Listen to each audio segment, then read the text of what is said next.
அலையிற இங்க பாரு அங்கசாமி, இப்பவும் சொல்றேன், என் கை காசை கொடுத்தா நான் போயிடுறேன். மாப்பிள்ள கொடுத்துடலாம். தெரியும் சூது நானும் எங்களுக்கும் தெரியும். அந்த ஆளு எதுக்கு சொல்றேன் தெரியுமா? அங்க ஒரு இளவும் கிடையாது, அதுதான் சொல்றான். இல்லையா? இரு மாப்பிள்ள வச்சால மாப்பிள்ள. கையடியா சொல்லிக்கிட்டு இருக்கேன். ஆடியா வை உள்ள வை. அதை ஏன் எடுக்கிற? உள்ள அதை வையா உள்ள அதை ஏன் எடுத்து தொலைற? மீச்சல தீய வைக்க அதே எடுக்கிற வையா உள்ள. இல்லையா நான் எடுத்து போடுறேன். இதை படியா வழியா அப்பா மகனே அங்குசாமி, நீ மகராசனா இருக்கணும்ப்பா, நீ மகராசனா இருக்கணும். சூதுல தருமனே நாட்டை விட்டுட்டு போயிருக்கா, என்னமோ இதுக்கு போய் முறைக்கிற.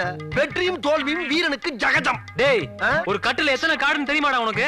அது தெரிஞ்ச நாயா இங்க வர்றேன். தெரியாமத்தால இங்க வந்து குத்த வச்சேன். கேள்வி இது தெரியாம சீட்டை புடிங்கி போட்ட.